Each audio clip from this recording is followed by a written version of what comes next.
کہ جب تک آپ کے پاس کتابیں نہیں ہوں گی نا، پوری کتابیں، ہم یہ نہیں کہتے کہ آپ کتابیں پڑھ کر مرزا صاحب کے اوپر ایمان لائیں، لیکن ہم یہ کہتے ہیں کہ کم سے کم باتوں کا جو سیاق و سباق کے جو کانٹیکسٹ ہے نا، وہ تو کم سے کم ٹھیک سمجھے نا۔ باقی ماننا یا نہ ماننا، وہ تو قرآن پڑھ کر بھی لوگ جو ہے نا وہ قرآن کے اوپر اعتراض کر رہے ہیں، ٹھیک ہے۔ یہ وہ لوگ جو ہماری کتابوں کو چھپا رہے ہیں نا، انہی کا یہ کلیم ہے یورپ اور امریکہ میں کہ قرآن کی آپ ایک آیت سے قرآن کو نہیں سمجھ سکتے، انہی لوگوں کا کلیم ہے۔ اور وہی لوگ نا ہمارے ساتھ وہی سلوک کر رہے ہیں پاکستان کے اندر کہ ہماری کتابوں کے نا صرف ایک صفحے کو لوگوں کے سامنے پیش کرتے ہیں،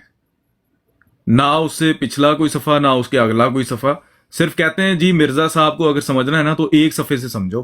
مرزا صاحب کیا بات کر رہے ہیں۔ اور کئی مقام پر تو یہ ہوا ہے، آپ یقین کرو ایان بھائی، کہ ہماری کتابوں کے یقین کریں انہوں نے الفاظ تک چینج کیے ہیں، حالانکہ ان کو پتہ بھی ہے کہ یار یہ ہم پکڑے جائیں گے، اور یہ ظاہر سی بات ہے ٹیلی ہو جاتا ہے، سارا چیک ہو جاتا ہے، میچنگ ہو جاتی ہے تحریرات کی۔ تو 3-4 تحریریں تو میں نے خود پکڑی ہیں جو ہمارے لٹریچر میں تھیں ہی نہیں۔ مثال کے طور پہ انہوں نے از خود اپنی طرف سے نا ہماری تحریرات کے اندر انہوں نے الفاظ ڈالے، اور بعض اوقات انہوں نے یہ بھی کیا ہے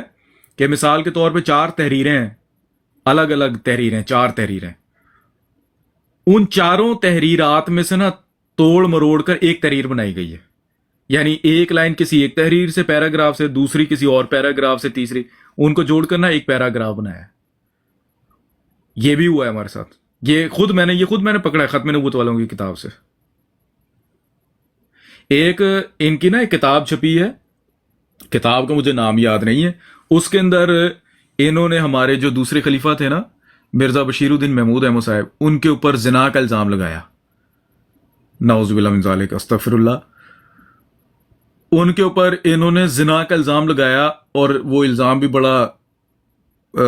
بدکاری والا الزام انہوں نے لگایا کہ جی اپنی بیٹی کے ساتھ، نعوذ باللہ، ایسی کوئی بات نہیں، لیکن ان خبیثوں نے الزام لگایا۔ اب اس کے اوپر نا انہوں نے کیا یہ کہ اخبار کی کٹنگ کا ایک حوالہ لگایا انہوں نے، ٹھیک ہے، وہ تحریر تھی کوئی، مطلب ان کی مرزا صاحب کی، مرزا بشیر الدین محمود احمد صاحب کی ایک تحریر تھی، اور ان کی کسی اور دوسری تحریر کو بھی اس کے ساتھ جوڑا، ٹھیک ہے، 2 تحریریں جوڑ کر انہوں نے ایک پیراگراف بنایا، اور اس پیراگراف کا انہوں نے نتیجہ یہ نکالا، یا وہ اس تحریر کو پڑھنے سے نا یہ نتیجہ نکل رہا تھا کہ کوئی بات نہیں، اگر میں نے زنا کر لیے تو کوئی بات نہیں، مجھے مجبوری تھی۔ میں نے جب یہ فرسٹ ٹائم تحریر پڑھی نا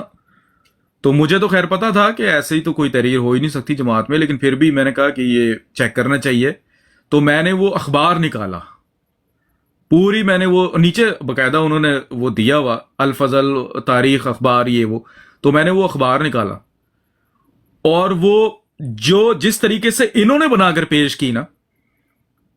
وہ بالکل تحریر، یقین کریں کہ وہ 2 لائنیں کہیں اور سے جوڑی ہوئی تھی، 2 کہیں اور سے، اخبار وہی تھا، سیم ہی تھا، اخبار تاریخ سیم ہی تھی، اس میں وہ تحریر ملی ان کی مرزا صاحب کی، لیکن اس کو اس طریقے سے انہوں نے مینوفیکچر کیا ہوا تھا، کاٹ چھانٹ کر کے وہ تحریر بنائی ہوئی تھی۔ تو یہ جو ہے نا جو اللہ تعالیٰ نے فرمایا نا یہودیوں کے بارے میں قرآن مجید کے اندر کہ یحرفون الکلمہ عن مواضعہ، کہ وہ کلمات کو ان کے مواضع سے، ان کے مواقع سے نا اٹھا کر ادھر ادھر تحریف کرتے ہیں۔ اور جس طرح نبی پاک نے فرمایا کہ میری امت یہود کے مشابہ ہو جائے گی، جو کام یہودی کیا کرتے تھے وہی میری امت کرے گی، تو جو یہودی تحریفات کرتے تھے نا اس کا ذکر تو قرآن کے اندر ہے، اس سے تو کوئی انکار ہی کوئی نہیں۔ تو اب یہ لازمی تھا کہ پھر مسلمان بھی یہودی بنتے اور تحریفات کرتے، اور یہ کر رہے ہیں مولوی آج کل۔ اور آپ کو پتا ہے تحریفات کرنا یہ عام انسان کا کام نہیں ہے، کیونکہ تحریفات کرنا مولویوں کا کام ہے، علماء کا کام ہے، انہی کا شعبہ ہے، یہ علمی شعبہ انہی کا ہوتا ہے نا بھئی۔ عام جو عوام الناس ہے، یا تو وہ درزی ہے، ٹھیک ہے، یا تو کوئی سبزی والا ہے یا پان والا ہے، وہ اپنے کام دھندے میں ملوث ہے۔ جو تحریفات جس سے کنیکٹڈ ہے وہ علماء سے کنیکٹڈ ہے، بھائی کوئی برف والا تھوڑی کرے گا کوئی تحریفات، یا کوئی کریانے والا تھوڑی کرے گا، علماء نہیں کرنی ہے نا. تو یہودیوں کے علماء کرتے تھے تعریفات، تو یہ لازم تھا کہ امت محمدیہ میں بھی علماء تعریفات کریں، اور یہ اب کرتے ہیں. اس لیے ہمارے ساتھ جو ہو رہا ہے نا پاکستان میں، ایک تو یہ کہ ہماری چونکہ اقلیت ہے، منورٹی ہے، اس لیے وہ ہمیں دباتے ہیں. اور ہم نے کئی دفعہ پاکستان میں سپریم کورٹ میں بھی، ہائی کورٹ میں بھی یہ درخواستیں دائر کی ہیں کہ بھائی ہمارا جو لٹریچر ہے وہ ہمارے پر اگر آپ الزام لگا رہے ہو تو ہمیں اس کی وضاحت تو کرنے دو. اب یہ تھوڑی ہے کہ آپ نے ہمارے ہاتھ ہی منہ پہ جناب ڈک ٹیپ لگا دی ہے، ہمارا منہ بھی بند کر دی، ہاتھ پیچھے باندھ دی ہیں، ہتھ کڑیاں لگا دی ہیں، اور جو آپ اعتراض کر رہے ہو اس کا ہم جواب بھی نہیں دے سکتے. اگر ہم جواب دیں تو جناب 298 اور 298 کھڑے ہوئے ہمیں گرفتار کرنے کے لیے. یہ کون سا بھائی انصاف کا قانون ہے؟ یہ کون سی، نہ تو یہ مذہبی تعلیم ہے